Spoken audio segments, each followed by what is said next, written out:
Good evening, ladies and gentlemen. My name is Anastasia Mityushina. I am curator of the public program at the Garage Museum of Contemporary Art.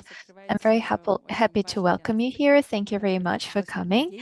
Today, we are launching a very important cycle of lectures by our colleague Sasha Obukhova, an art historian, curator of the Garage Archive, which she began to collect a lot before Garage appeared. Then she joined us, and we are very happy about it. Sasha is a great expert. Sasha does not like to boast, so I can say a lot about her. This cycle is really valuable because Sasha represents the position of a historian and an archivist. She has a lot of data and she knows a lot about the context. Hopefully, you'll be inspired by the talks to use our archive and the Russian network of contemporary art archives, which has not just the archives of Garage, but also international archives, including that of the Bremen University and the archives from other places in Russia beyond Moscow. This is an information and knowledge that we collect for you. It's for free. You're most welcome to access it online, or you can use all the materials here in-house. We really hope that Sasha's expertise will become yours through this cycle. We will record these lectures and they will be available in Russian, the Russian Sign Language, and in English. Unfortunately, today we won't be able to take questions from our online audiences. We're extremely sorry, but maybe it will make it possible the next time. Today we'll have a Q&A section at the end of the talk. So this is all for me. Yeah, and one more thing to say, the cycle will have two parts to it. The second one will be announced later. We will start it in autumn. The first part is beginning today with a short break for the May bank holidays. So I'm passing the mic over to Sasha. Sasha will lay the ground and will explain why she begins the cycle with these artists, the names of whom you see on the screen. Sasha, thank you very much. Thank you very much for such a kind introduction. The only thing I agree with here is that our archive is open indeed to thoughtful and motivated researchers. Before I begin today's talk, I would like to lay the ground and to explain the idea behind this course that we're launching today. It will not focus on the general chronological processes. Our focus is going to be different. We will focus on specific names, artists of the Russian art history. Most of them will be from Moscow, but you will see that not exclusively. And I would like to begin not with the traditional genealogy of contemporary arts, the one that grows from the Soviet culture as if it begins out of the blue after the death of Joseph Stalin in the late 50s. I think this narrative is obvious and well known. I would like today to focus on two artists who began their work in the 60s. So they are part of the first generation of this so-called unofficial Soviet art. Why them? Both of them contributed a lot to the transformation of the dissident modernism. I believe that it was their art that gave a radical evolution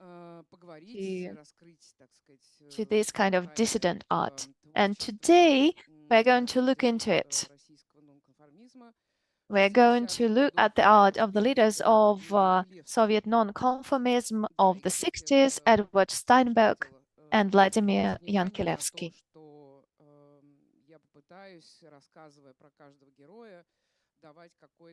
As I talk about both of them tonight, I'm going to give the background, the historical background, mention other names, other artists, and of course, talk about the art of that era in general. So, the first character, the first person we're going to focus on tonight is Edward Steinberg. Recently, the Tretyakov Gallery on the Krymsky Wall opened a whole room dedicated to his art in the framework of a bigger exhibition. The very destiny, the very life of Steinberg and the essence of his work reflects the creative search of that period of the Soviet history. Edward was born to the family of Arkady Steinberg, who studied at Kutamas, who translated foreign poetry, who was a poet himself.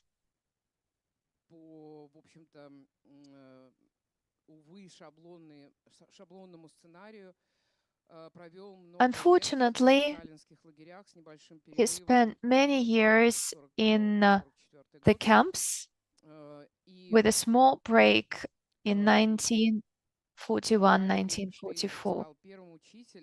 Arkady Steinberg became the first teacher for the young Edward, for his son. When they started to keep in touch, the latter was already a teenager. And as you know from the Russian history, Arkady Steinberg was released in 1954, but former prisoners were not allowed to be based in big Soviet cities. So they had to live beyond the capitals. Arkady moved to Tarusa, a smaller town not far from Moscow. But at that time, it was already an unofficial capital of the Soviet intelligentsia, with Paustovsky living there, with the Tsvetaev family being based there. A lot of poets, writers of that time preferred to spend their summers there on the high bank of the Oka River. And it's there in Tarusa where an alternative scene of art emerges. This is the place where a lot of poems are read, even plays are staged. And Yankilevsky, our second character today, said that it was the place which was not about the style in art, but about the character in art. So Arkady Steinberg taught Edward that art was not just about drawing or painting, it was something abstract, a gesture, an intellectual consciousness, and maintaining audacity. He began with plein air drawings. Edward was a self-taught painter, but he grew up in an extremely creative atmosphere because next to the Steinberg family, there was a house of another artist who also spent around 10 years in Stalin's camps, Vershnikov, who was almost saved by Steinberg. Steinberg was a supervisor at the camp, and he managed to arrange it for the younger artists to be sent to the warmer spaces of the warehouse. So after being released, they they live close to each other. And of course, them being neighbors influenced a lot Edward. I believe that Boris Sveshnikov, was a great influence on Edward. Boris Sveshnikov sees reality as a thin film that differentiates the cozy world, everyday world, and the gaping subconscious, the dark subconscious, which cannot explained through common sense. As I said before, Steinberg begins his work with plein airs. Here you can see Edward's first drawing. He made it when he was 16. As far as I know, it was never published. Now it is in Tel Aviv. And the fact that it's the first work of art by Steinberg is actually confirmed by the author himself. He wrote it on the back of this drawing. Of course, sketching from nature leads him to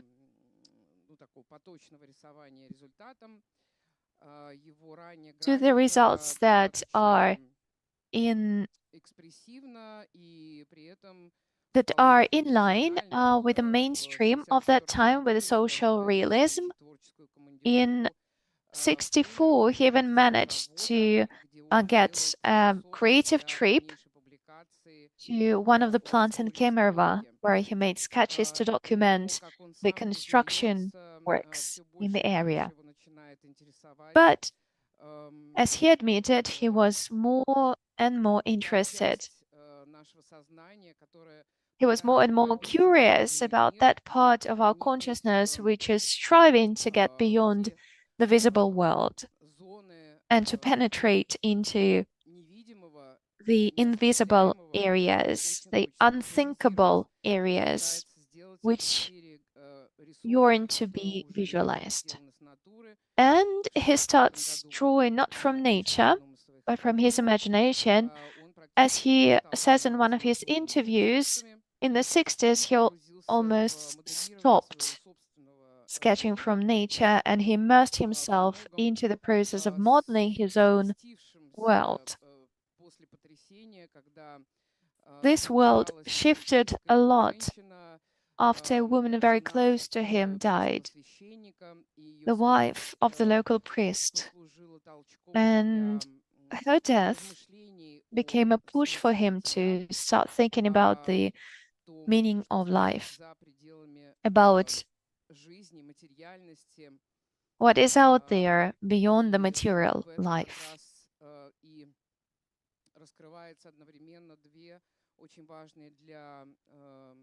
This is where we see two very important ideas for Steinberg. On the one hand, Edward was an ardent believer. He was an Orthodox. And his work was based on his deepest knowledge of the Old and the New Testament. But at the same time, while meditating on the afterlife and meditating on the religious matters, he could not but think about the sinful side of human beings. And the fact that Sveshnikov was right next to him, I believe, helped him understand that the vibrant life of a Soviet person was much more immersed into darkness than it seemed to be. Just a few examples, a few rhymes that can be found in Boris Sveshnikov's art. Here are motifs related to death, which is not the end of the life.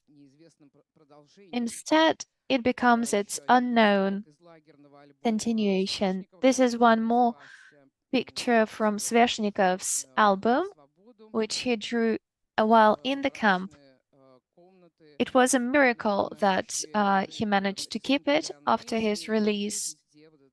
It reminds one of Piranesi's drawings, and everywhere you can see the motif of the disastrous presence of death and the presence of the otherworldly, even in the most everyday landscape. In his creative evolution, Steinberg goes through a few stages.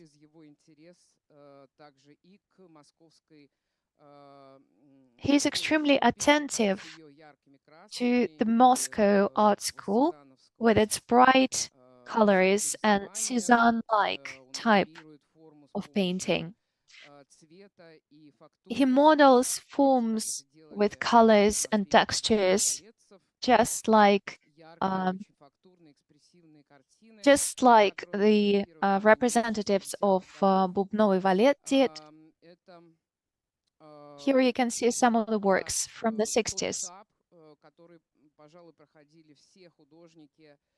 This is the stage that many artists went through. I mean, the artists that had the courage to insist on the freedom of their creativity, thinking it more important that the well-being that the Soviet authorities promised in return for loyalty and ideological impeccability.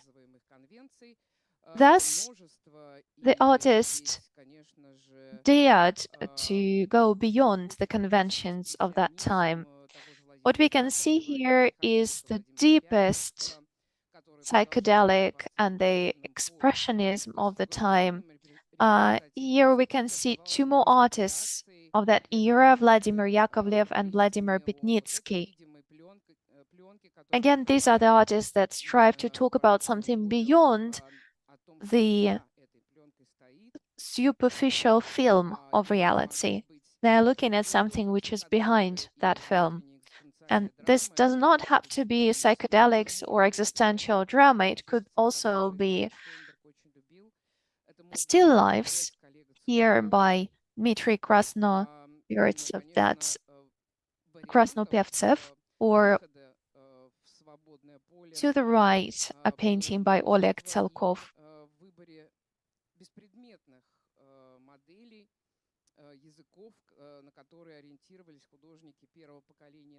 There was a huge range of languages, textures, and styles that the first generation of unofficial art in the USSR used.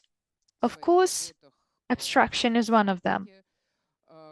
Artists of the 60s used it a lot, and it was extremely difficult to do so, to pursue abstractionism, not just because the academic schooling influenced and informed the art, but also because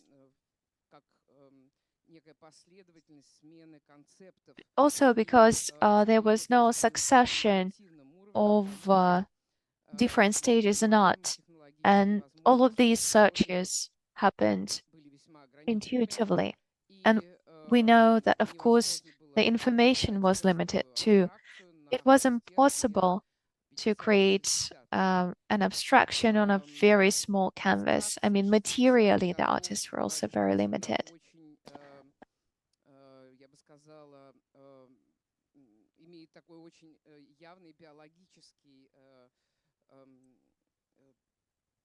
I would also like to draw your attention to the biological texture of abstraction art of the 60s. Whatever work we take, the image to the left is by Vladimir Nemuhin, to the right is by Vladimir Yakovlev, but it doesn't matter. Wherever we take, wherever we look at, we see some potential huge scale. But it was all limited by the lack of conceptualization. It was impossible to conceptualize this abstraction, to explain its foundations. So all the breakthroughs were almost involuntary. The compositional solutions, the colors, the color schemes, all happened intuitively, and sooner or later, all artists went back to figurative painting. It happened to almost all the artists of that generation.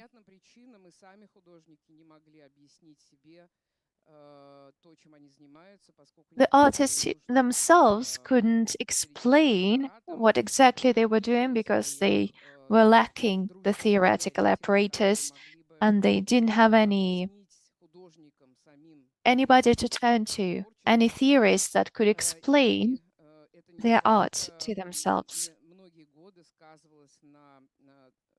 This absence of theory, of the theoretical foundation, for a lot of years informed failures to rethink the modernist breakthroughs in the art of the 20th century, which is the mainstream Soviet culture missed, including Expressionism by Kandinsky, Surrealist Abstraction, New York Expressionism. All of this was merged into a single transition about pure colors and the freedom of the movement of the brush. Whatever context it was in, automatic writing or early modernism, the information was missing largely, but it was there. Sometimes the artists could lay their hands on the albums about the art of the previous decades. Georgy Kostaki, a famous collector, opened access to his apartment to young artists. It was almost a private gallery. One could see there the works by the Soviet artists of the 20s, like Vitko or Nikritin. But of course, he also had radical avant-garde pieces by Lyubov Popova, by Alexander Rodchenko, by Kazimir Malevich. For Steinberg, who saw the Russian avant-garde for the first time at Georgy Kostaki's apartment, it was a shock.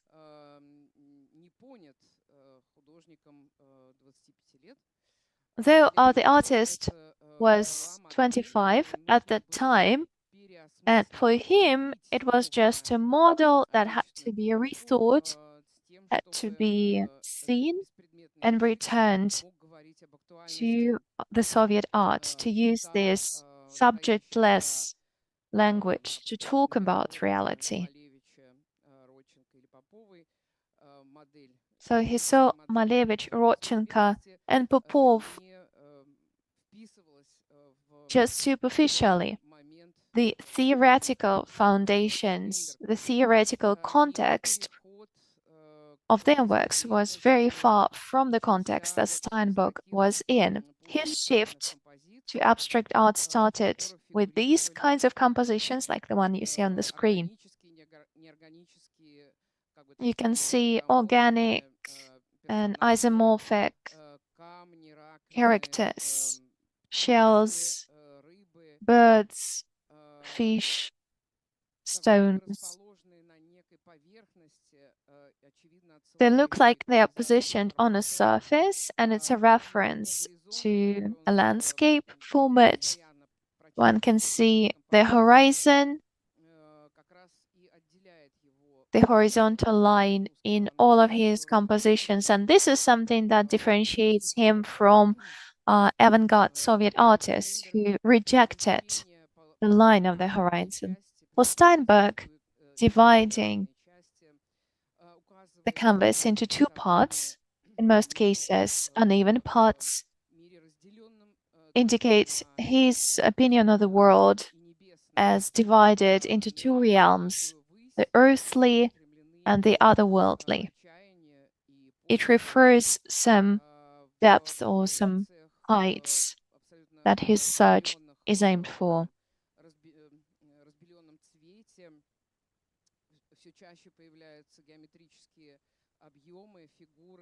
In his pastel colors, out of the colors, more and more often, clear-cut shapes appear, squares, circles, birds, fishes. Their outline becomes clearer and clearer. And later, we will go back to it. The first interpreter of Steinberg's art, Evgeny Schifers, a theologist, explained that Steinberg actually turned his geometry, his abstraction, into a new language. It's the language where every element can be read, and it's a challenge for the audience to try and read it using a huge vocabulary of symbols, encrypted. The meanings are encrypted by the artist. The fish is a symbol of Christ. Pigeon, right here, this is the symbol of the Holy Spirit. They're still here in the works of Steinberg, although they are abstract.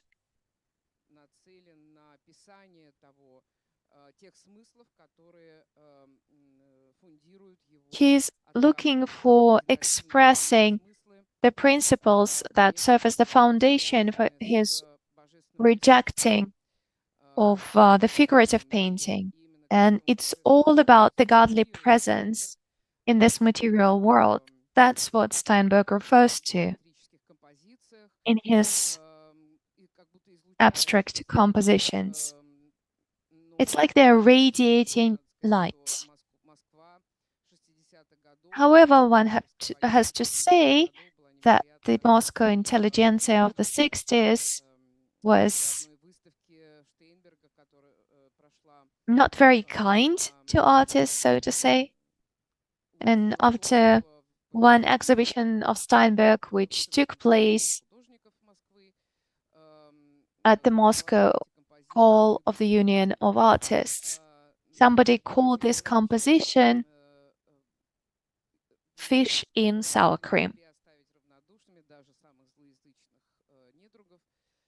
Anyway, his works left no one impartial. Even the most acid-tongued audiences were impressed, and everybody looked for metaphors to compare his works with. Giorgio Morandi was remembered more than once. He was quite popular in Moscow. In the 50s, a retrospective of his works was shown in the Pushkin Museum, so he was well known to the Russian audiences. His works were somehow similar to Steinberg's still lifes, but of course they were not identical.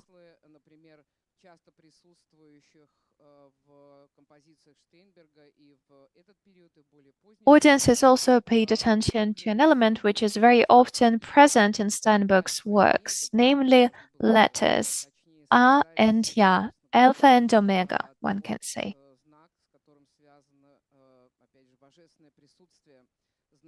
Again, the symbols related to the presence of God.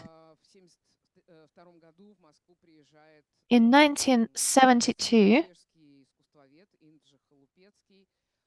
Indrich Chalupetsky, a very renowned art historian, comes to Moscow. He spends 2 weeks here, and at the beginning of 1973, in the Studio International Journal, he publishes a big essay about the contemporary Moscow art, and in particular, he writes about Edward Steinberg there.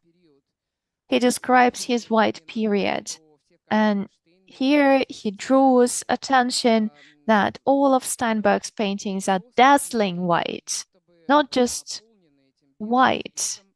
It's like they are full of, they are emanating the white glow. And it's curious that at the end of this passage, he says, I would be curious to see those white paintings hung in an empty room, because Steinberg back then used to work in a small studio apartment. So there was literally no space to exhibit these paintings in. So Cholupetsky writes that probably if hung in an empty room, these paintings would make the room itself abstract. Of course, the paintings from this period produce the impression of emanating light, which the artist reproduces not only with the colors, but also with the manner of painting. The surface of the paintings is almost glazed. It's textureless.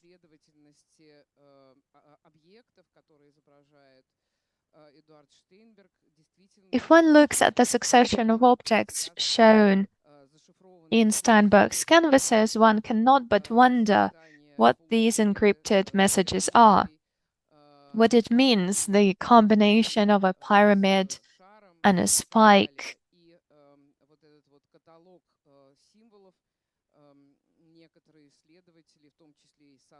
Some researchers, including Evgeny Schifers,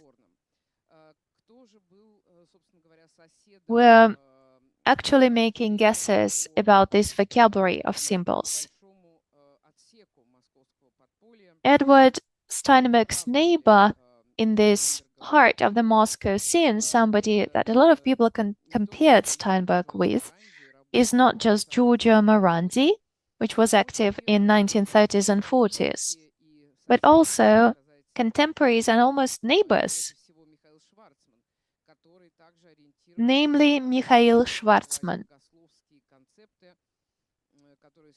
In his art, Schwarzman also pursued quasi-religious concepts, which were not based on the canonical texts and the canonical narratives.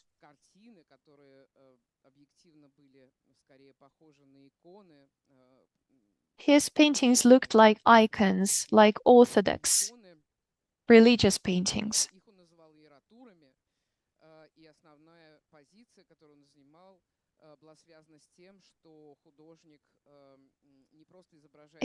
His position was that a painter does not just depict the world. He or she is the vessel for the will of the god. And only artists can be this kind of transformers. Only they can transmit the message of the otherworldly forces onto the surface of the canvas. Edward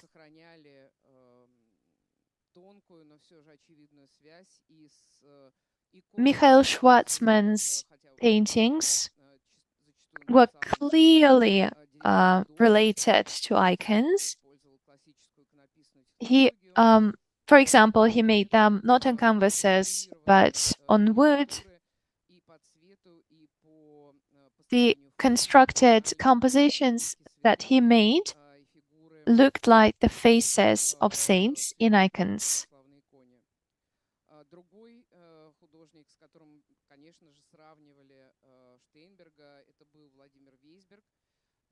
Vladimir Weisberg is another artist that many compared Steinberg with. Another standing joke of the Moscow art scene at the time was connected with it. Weisberg, as well as Krasnopertsev, were called the white and the black Morandi. Vladimir Weisberg, pretty much like Steinberg, worked with the white. Even white on white shows a lot of colors. If you happen to see his works live, by the way, very soon his exhibition will be held. You will see that he worked with the white, not as with the color, but as tinges of color. So some of the tinges can look like white, not being white. So it's a bit different from Steinberg. For Steinberg, it is about the emanation of light that emanates directly at the audience. It's about channeling something otherworldly.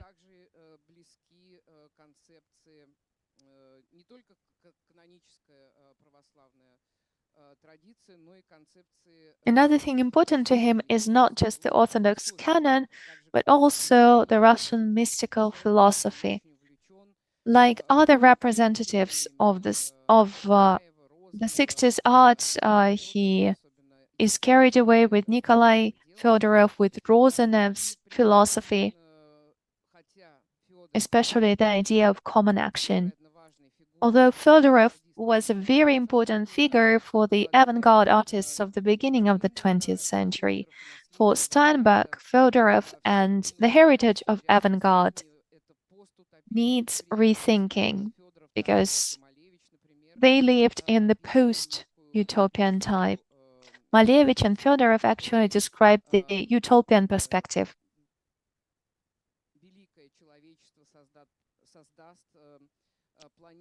The future where the humanity will conquer other planets, will conquer the far corners of the universe. The hope was to win the biggest evil of the human life, to conquer the death, and to resurrect all the representatives of the mankind whose souls are now in hell or heaven.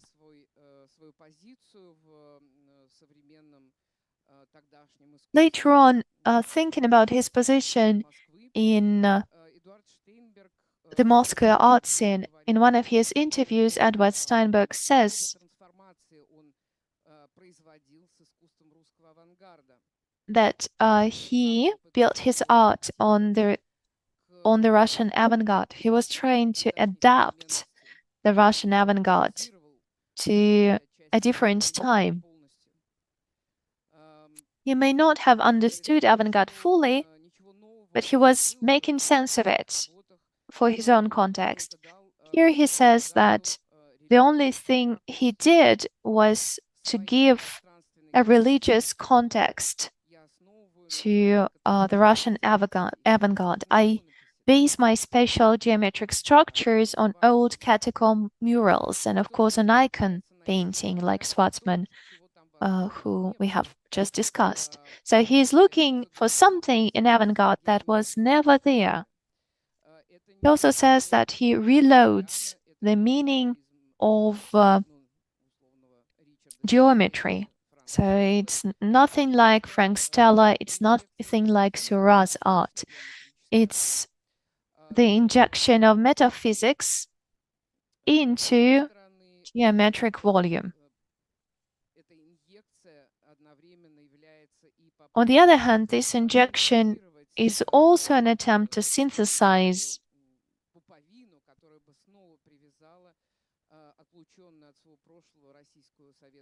some kind of connection, some kind of umbilical cord, which would weave together the present and the lost past of the Russian culture. Thus, he connects the Russian symbolism, the plastic solutions of supremacy, suprematist painting, and religious painting all together. He reconstructs the lost connections, the lost links, and it was very fruitful for the time.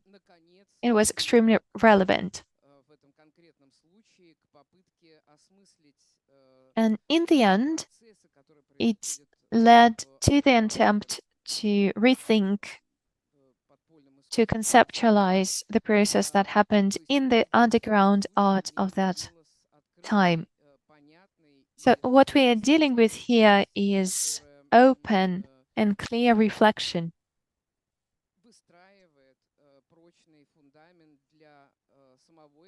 Reflection that builds good foundation for Steinberg himself, for his own work, and grants this foundation to other generations that can use it or reject it and push it away to find impetus for doing something new. In 1978, Edward Steinberg managed to rent a workshop for the first time. He is not a member of the Union of Artists yet, but he was part of a community of graphic artists. It was a kind of a sub-community for those who were not yet part of the Union of Artists. This workshop is near the Sholkovskaya metro, and here finally Steinberg can paint large canvases. He keeps thinking about his connections with avant-garde. In 1981, his letter to KM, to Kazimir Malevich, is published in Samizdat. At that point, he is already one of the leaders of the Russian underground scene. And through the past decades, he's addressing Kazimir Malevich, a huge figure in Russian avant-garde, to discuss what Russia is and what Russian art is. So the questions that he sets here are quite ambitious.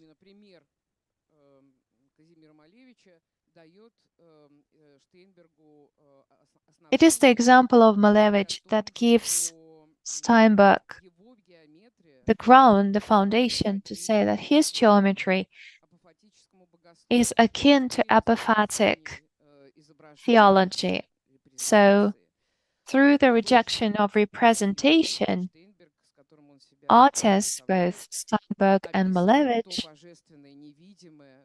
describe the invisible, describe the godly, something that is unspeakable, and in Wittgenstein's terms, something that we have to keep silence about. So all of these things are represented visually. That's the only outlet.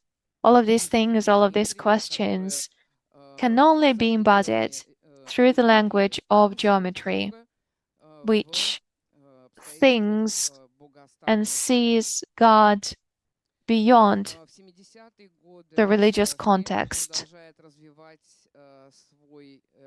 Later in the 70s, Steinberg keeps developing his language, his visual language that Schiffer calls ideographic. He adds new elements, letters, numbers, volumes. Here, in this case, in this canvas, he even adds a special connection between the earth and the sky.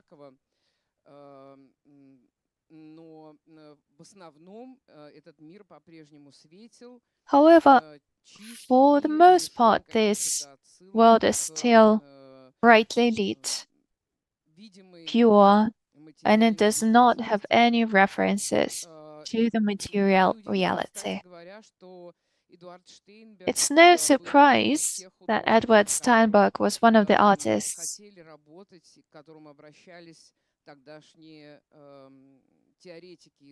that art theoreticians turned to. I mean the theoreticians that were trying to reconceptualize what Soviet art of the time was.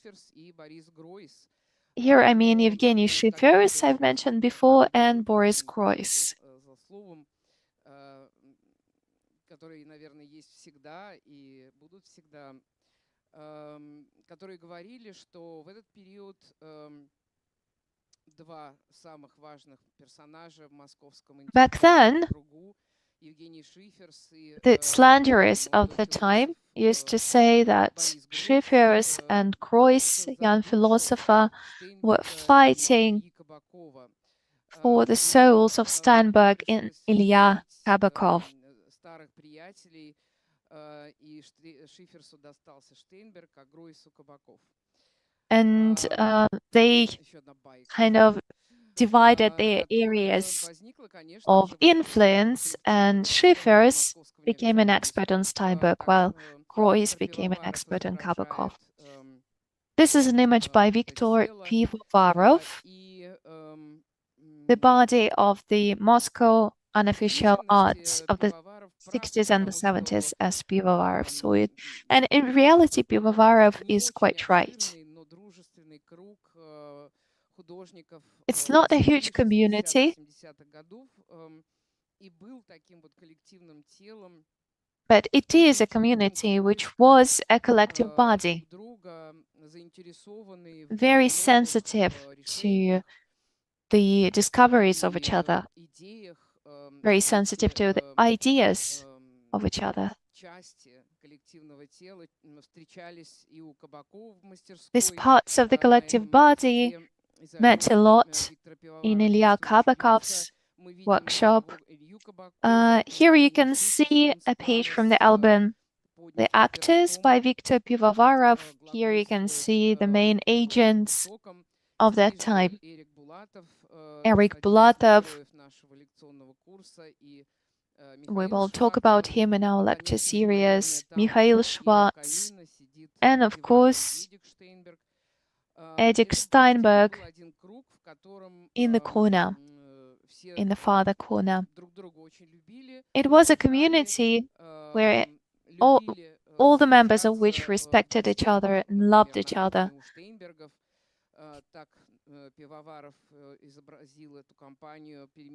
This is how Pivovarov shows the same circle, the same community, but at Steinberg's kitchen, not in Kabakov's workshop.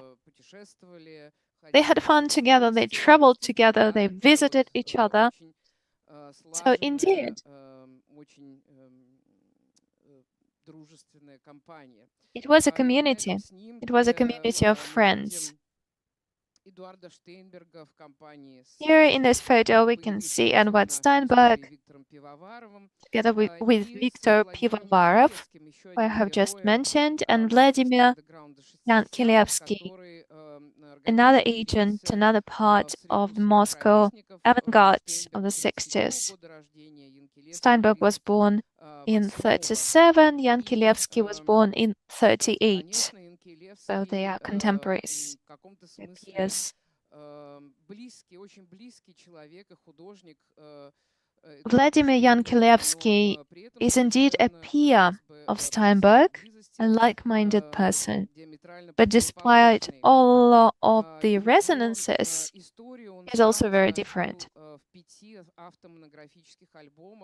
He told his own story in 5 automonographic albums, which were published in a limited number of copies and which are a rarity now. They are huge albums. They look like an album. They were made by the artist himself. It is his illustrated autobiography. In it, he thinks about his art and his body of work. He began it in the 70s,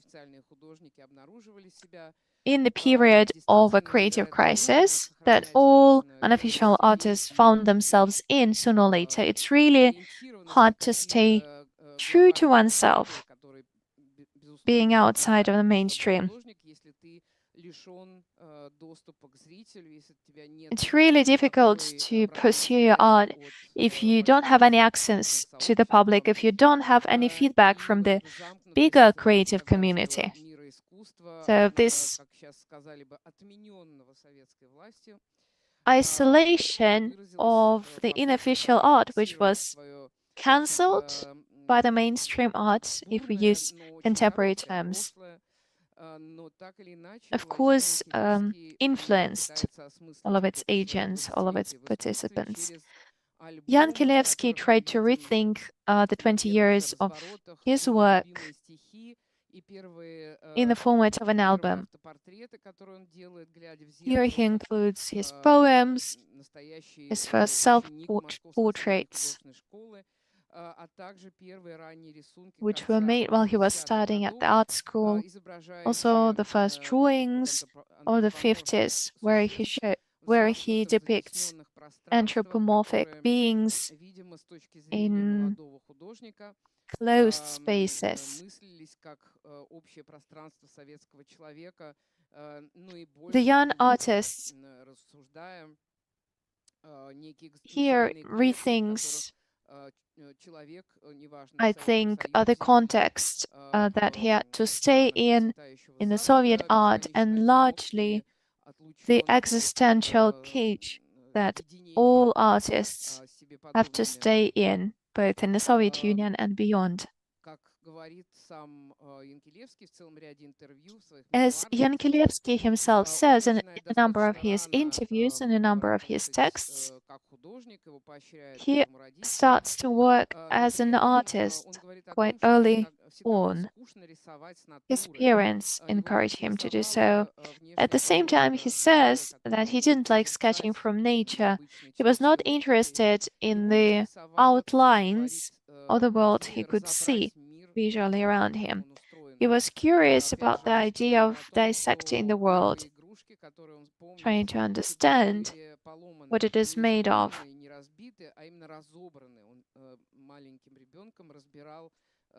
When he was a child, he used to disassemble all of his toys to find out what they were made of. He was extremely interested in the inner workings of all objects. And this interest, this urge, encourage him to pursue much more complex narratives. In 1956, when he saw Pablo Picasso's exhibition in Moscow, it was a turning point for him. Yankilevsky was just 18 years old at the time. He's flabbergasted. It marked a transition for him, transition from the academic school to his own creative pursuits. He entered a polygraphic institute, as he explained, not to have to work too much in academy like they did at the Surikov Academy.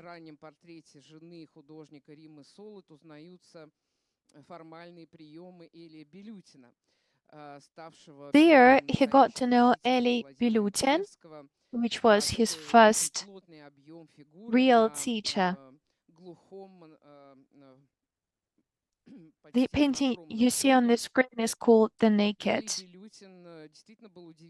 And you can see how this almost monochromous forms influenced Yankilevsky. Although Eli Bilutin taught Yankilevsky only for a year, but he contributed a lot to the latter's formation as an artist.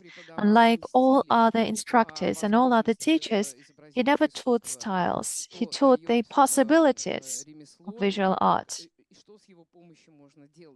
He explained what can be pursued with art. Bilutin was an innovator, not only in teaching, but also in art. Here are some of his paintings. But what is most important for us is that there is a circle that formed around Bilutin. Some of the people in the circles were not professionals, they were amateurs. But this Bilutin studio, the famous studio called New Reality, started at the end of the 50s.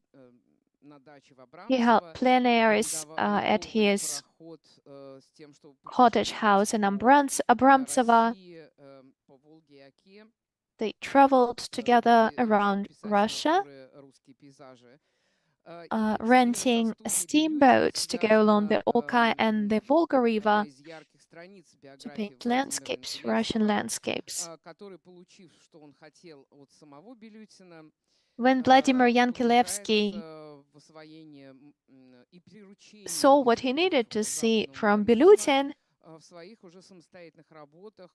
he pursues his own art.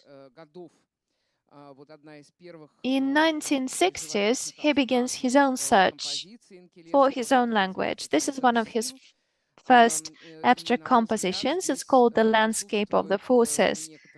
And I think that here we can see some of the lone elements, borrowed elements.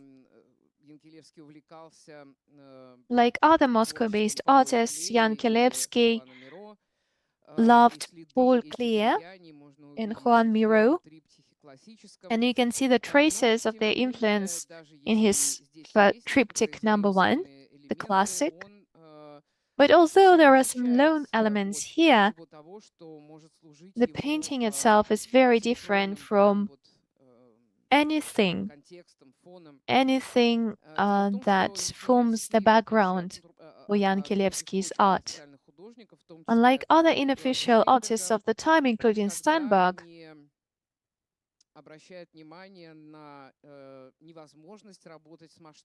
Yankilevsky never pays any attention to the scale he has to work in. Many artists talk about how small and restricted their apartments are. Some said that buying huge canvases is extremely expensive, and it was impossible to make big canvases if you have to work in a tiny studio. But Yankilevsky somehow went beyond all of these difficulties. He was the first in the Soviet culture to work with huge scales, triptych, pentaptics, a few meters wide, a few meters high. He created all this in his communal apartment, where he lived with his young wife, Rima Solod. He would say that unfortunately he never had a chance to see these huge works in the whole. The only perspective he had was his inner vision, but the first opportunity to show his work against the white background emerged in 1962. It was this work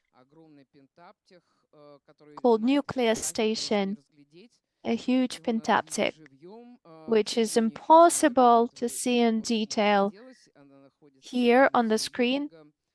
It is stored in Cologne, in Ludwig's museum. This work was shown to the public in the year when it was created, in 1962. This is the year of political events, huge political events, which I don't want to go into now. A real detective story, which I think is still looking for its researchers.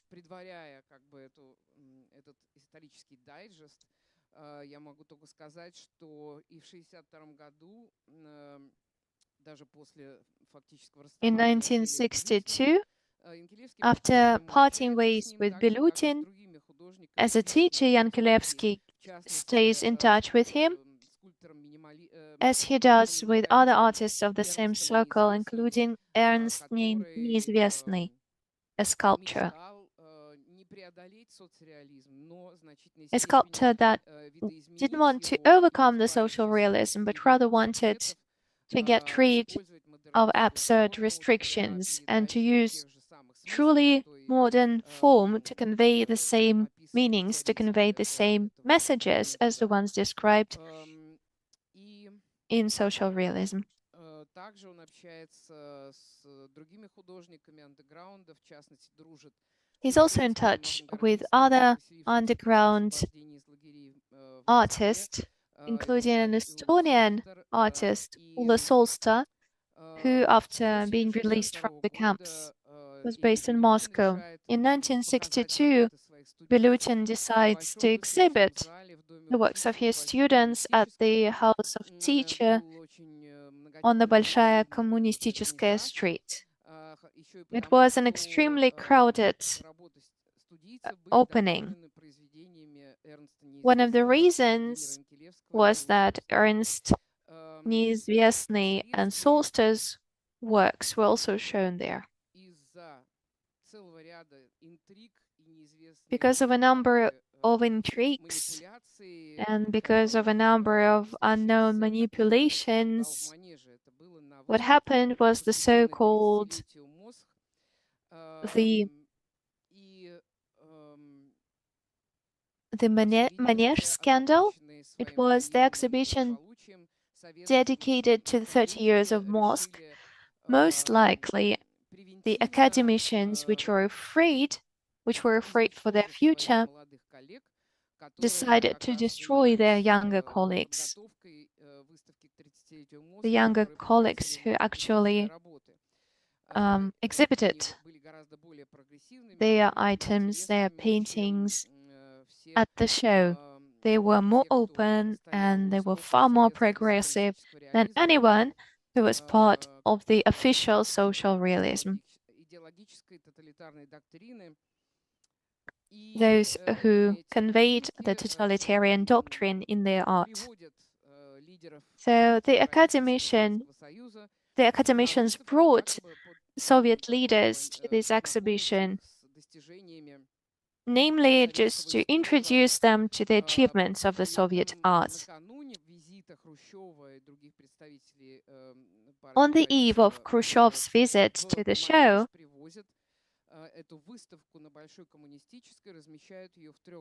the exhibition was brought from Большая Коммунистическая to Manege, to the Manege exhibition hall. And of course, I mean, considering the conservative taste of Nikita Khrushchev, the exhibition was subject to harsh criticism.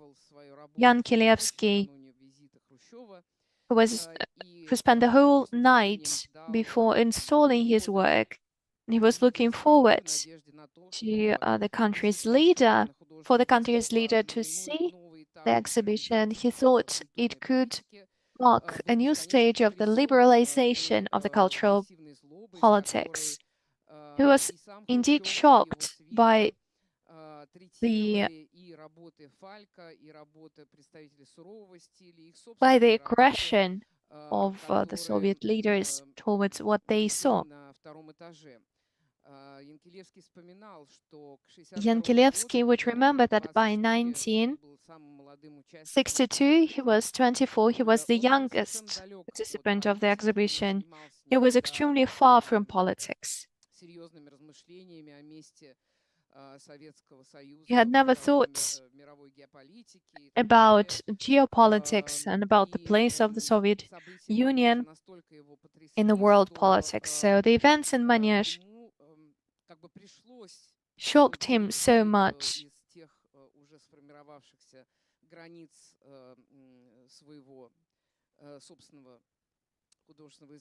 became such a huge shock that he had to make a transition in his art language, in the art language. He said that as he was looking at the greenish faces of the Soviet leaders, he felt aversion and disgust. It was a huge emotional shock to him. And I think we can actually track the image of a monster which inhibits human landscapes back to that event.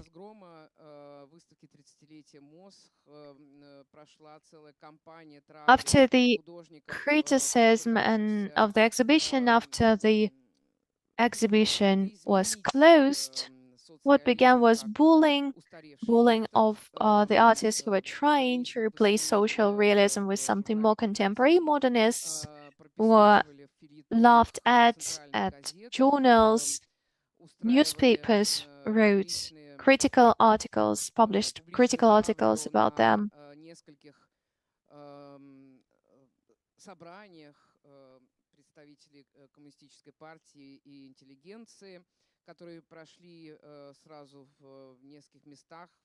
Meetings of the representatives of the party and intelligentsia were held in 1963, where this new art was discussed. Yankilevsky realized that it was the end for him, the end of his hopes, but he didn't give up.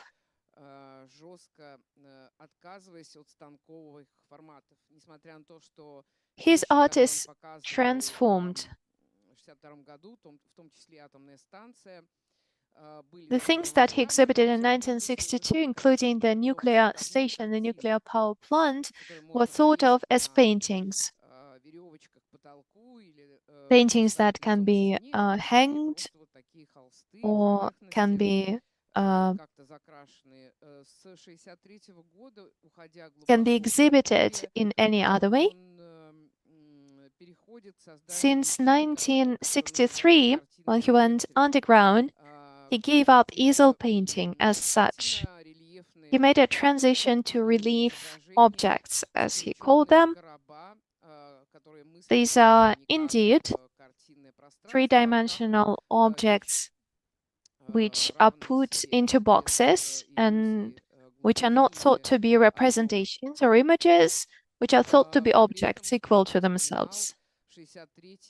As he used to remember 1963, and a few more years after that, he was forced to publish his illustrations in journals on science and technology under a pseudonym, under a nickname.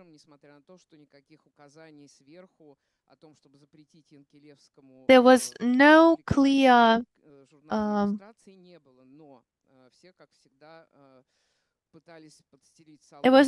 instruction or any order from the authorities not to publish Yankilevsky, but all the journals and all the magazines were aware of his past. So he published his drawings under the nickname of Solid. He earned around 15 rubles per month for all of his contributions. Pretty much like Steinberg, he had to survive with his wife's money. He adored her immensely, and she's featured in many of his works, including this portrait you can see on the screen, which is also an object image, not just a traditional easel painting, but a completely different format. This is the format that Yankilevsky is going to work with for the rest of his life.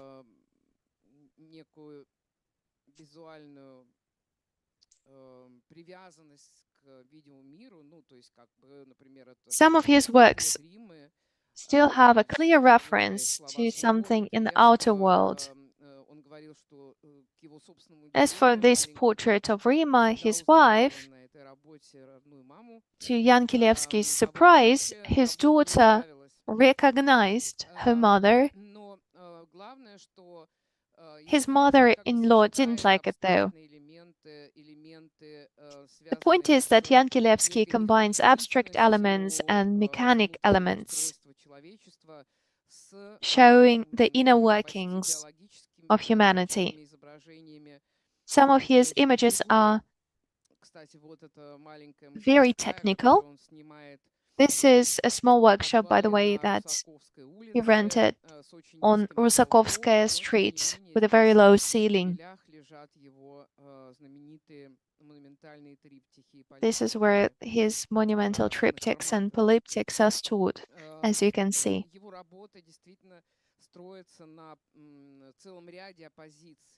His works are based on a number of oppositions: painting an object, female, male, abstraction, representation, mechanistic, natural. By merging these oppositions, by combining these oppositions, he creates a number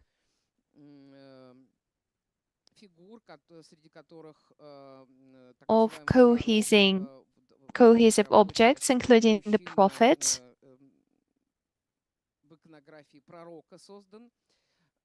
Here to the left, you can see a male image, which is the prophet, the iconography of the prophet. And still very often Yankilevsky turns to monumental formats, like in this triptych number 5, Adam and Eve. He combines oppositions, the oppositions that lead to clashes, that make people clash. Male and female, abstract and figurative objects and paintings.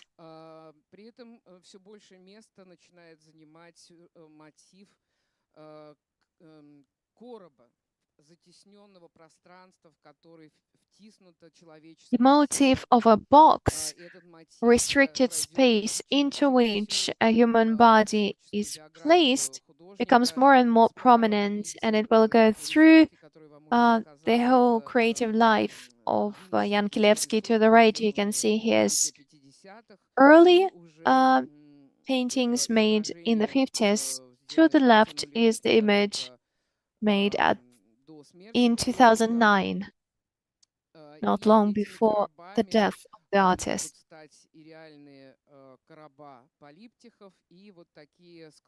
Sometimes these boxes appear for what they are in polyptychs, literally as they appear as boxes, or sometimes they become the proscenium, the stage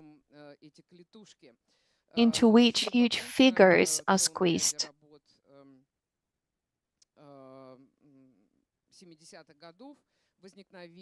In a whole range of the works made in the 70s, we can see some breakthroughs through these boxes, and one of the examples is right on the screen. You can see this proscenium where the artist is talking to himself, but we can also see a kind of a bubble, a speech bubble, which is not speech exactly. There is no narrative here. It's a breakthrough into a different space with a completely different horizon,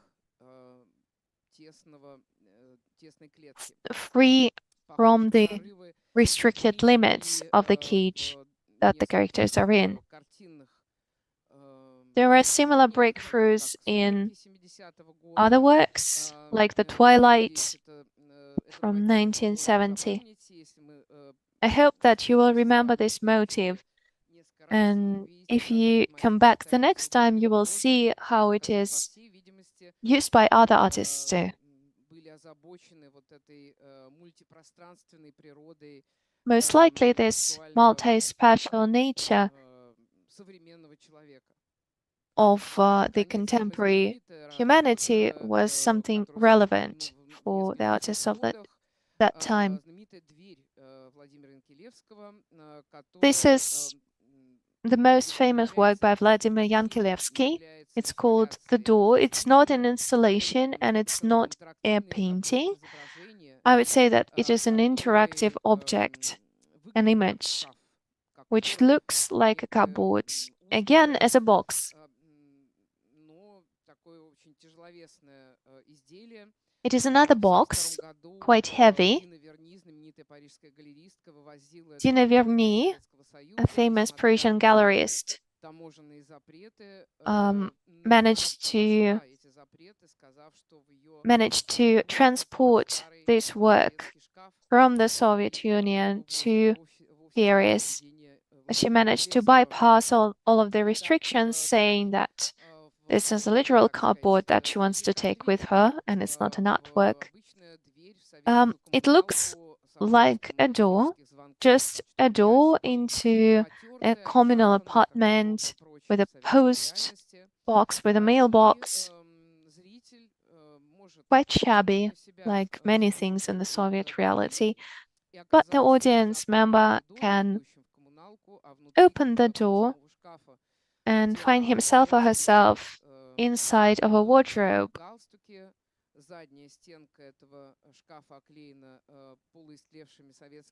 You can see neckties, you can see belts hanging,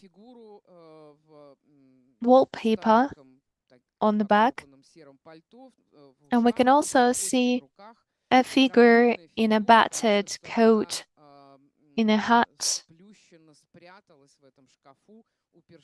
It looks like this figure is hidden in this cupboard, with its face pressed to the wall of the wardrobe. But actually, it's not the end of it. We can open this door too, the second door too, and it will lead us to another wall with the same silhouette, but cut through. It's a breakthrough into another space of true freedom that one escapes to after the earthly life. This work was shown at the exhibition Moscow 73 in Paris, but Yankilevsky used this pattern a few times in his works, including his famous Adam and Eve, which was published in Aya magazine.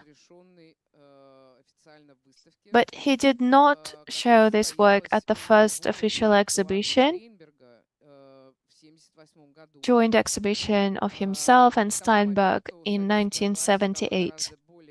By that time, Soviet authorities were much more loyal to the older generation of the Soviet in official art.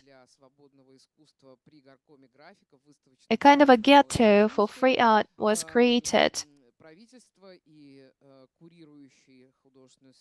in the community of graphic artists.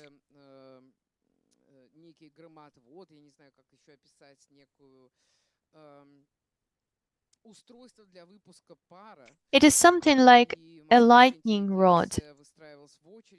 It is a kind of a device to blow off, to let the people blow off. There were huge queues of people trying to get to see these exhibitions. This was not a group exhibition. These were basically two solo exhibitions, and it was no coincidence that they were Steinberg and Yankilevsky presented there. Although they use very different techniques, they are very close in their perspective on the goals of art and the narratives that they touch upon are also very close. Igor Palmin, whose pictures I have already shown, documented this exhibition, including its opening night and including the process of mounting the exhibition. And these pictures showed us that indeed it was a close community of like-minded people. In the previous image, you could see Evgeny Schifers helping out. Here, other artists discuss how best to exhibit the works. Here you can see the process of hanging Yankilevsky works, which are heavy. And this is 1978, to reiterate, and this is the first time his works were shown to public. This is the triptych made in 1963, shown for the first time to the audience, seeing the light of the day for the first time.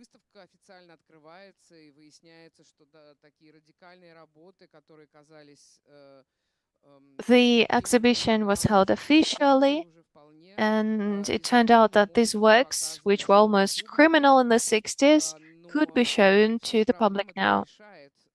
But of course, it does not solve all of the problems there. After 1978, for 10 more years, neither Yankilevsky nor Steinberg are exhibited. After Perestroika and in the 90s, they started to be exhibited a lot, not only in Moscow, but also abroad. But you know, normally when I give overview talks, give overview lectures, it turns out that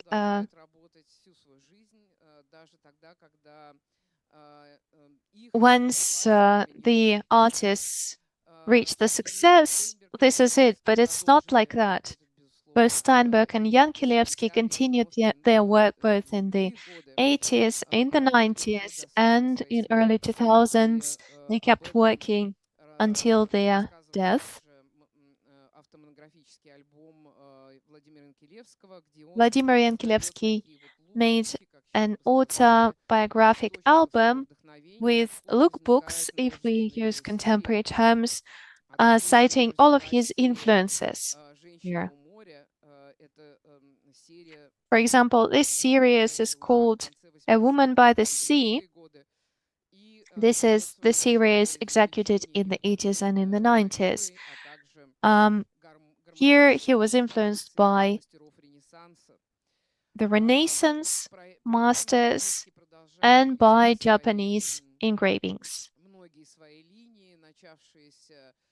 At the same time, Yankilevsky continues many of the lines of his arts, the threads that go through all of his body of work and all of the decades he was active in, including this box, another version of it, titled Door to Loneliness.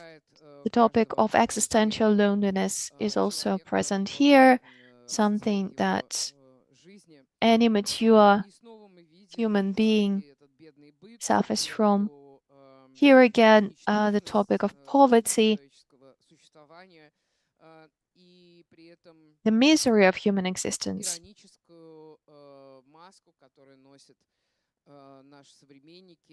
as well as the ironic mask that our contemporaries have to wear, which makes them look like the Renaissance figures. But actually, the faces we have behind the masks are the same Politburo characters and representatives of different Soviet bodies which came to the Manege exhibition in the 60s.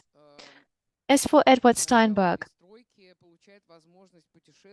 after the beginning of Perestroika, he starts traveling. When, in one of his interviews, when he was asked whether he migrated, whether he left the country, he answered that he became a migrant a long time ago. He spent 6 months in Paris and 6 months in Tarsus all his life. Sometimes he was actually compared to Turgenev, who used to spend 6 months in Europe and 6 months in his mansion, with the difference that Turgenev was a hunter and Steinberg enjoyed fishing. But what is most important to us that over these decades, Steinberg changes both the palette and the narratives in his works. His works become dark, but this darkness is not gloomy. It serves as a chiaroscuro to the light that is still emanating. In some of his works, we can see hints at human figures For the most part, these are his neighbors from Tarusa. Very simple people, and you can see their names written here, Masha and Piotr, other fishermen. And the local peasants, the people who seed the grain, who go to church. These are the people that he never forgot about, even when he went to Paris for 6 months.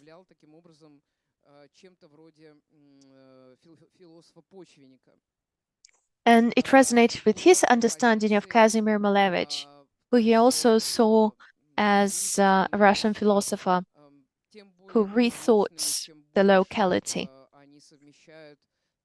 By the end of his life, his works, like in Yankilevsky's painting, combine both figurative and abstract elements.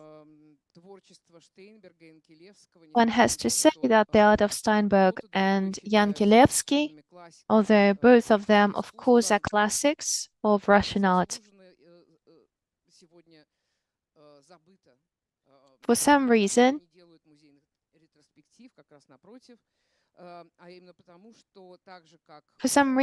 is undeservedly forgotten, not because they are not shown at galleries and museums. On the contrary, pretty much like Steinberg and Yankilevsky could not understand the context of avant-garde, and just like that, contemporary artists, our contemporaries, cannot understand what was the point of their work, although they rebuilt the contours of contemporary art in the 50s and in the 60s. This is it for me.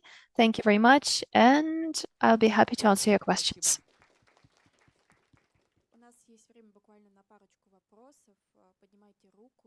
We have just a few minutes left for a couple of questions. Please raise your hand if you have any.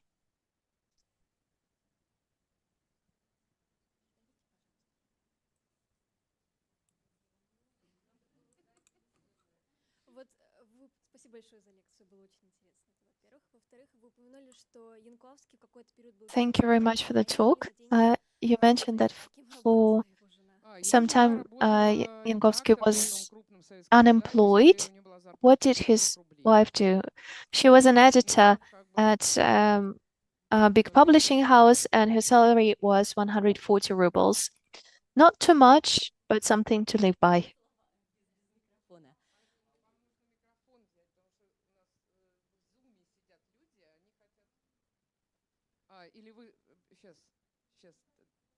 Могу быстро задам, да. Спасибо большое, да, тоже очень интересно.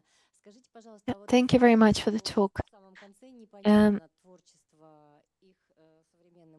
You said that their art is obscure to our contemporaries. Why is that so?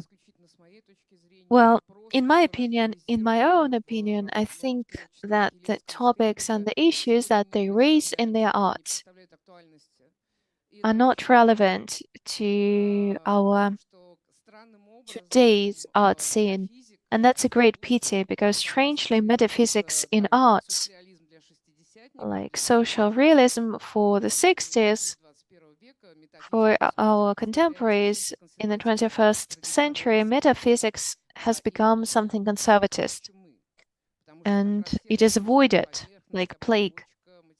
Everybody is interested in the materiality, in the social therapies, the social arrangement, the surface, so on and so forth. Nobody wants to go there into metaphysics. So it is appropriated by other forces in art, and that's a great pity, I think.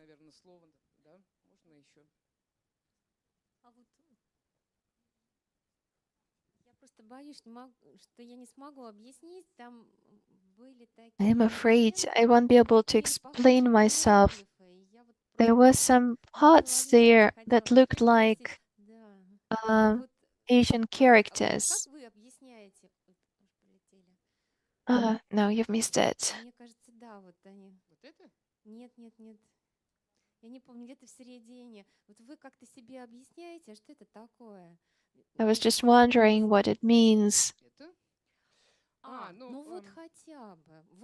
Yeah, for example, here, like on this guy to the left, I mean, these symbols, they look like characters.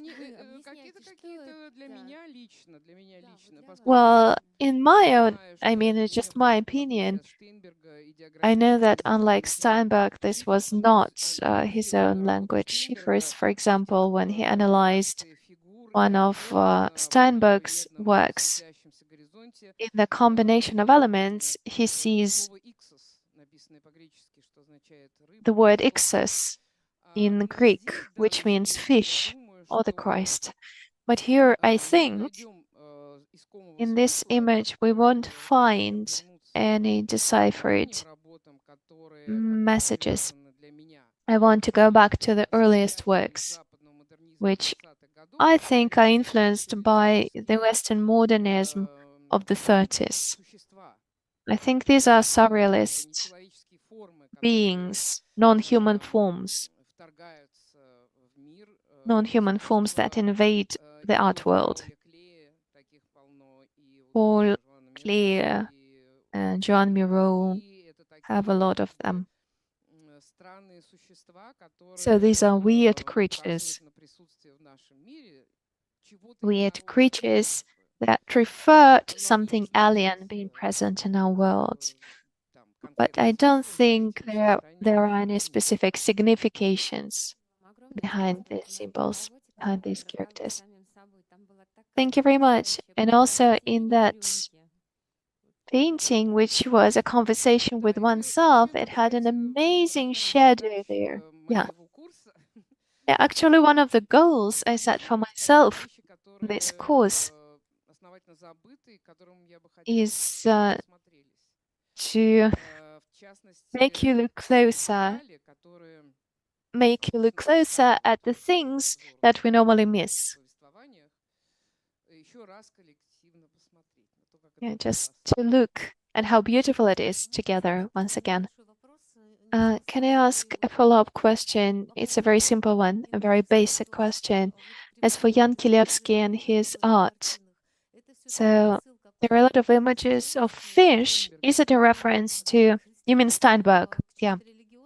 Is it a reference to Christianity, or is it something personal?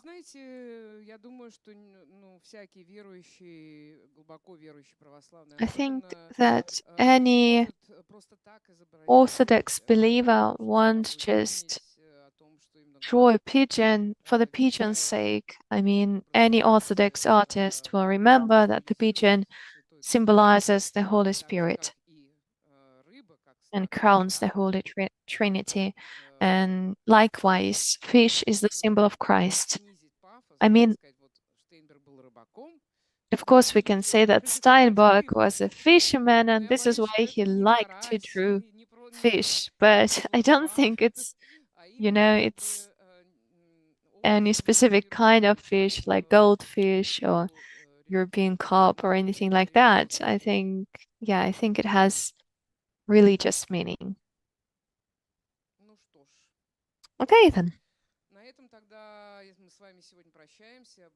So this is it for today. Thank you very much for coming, and I'll be happy to see you again next week.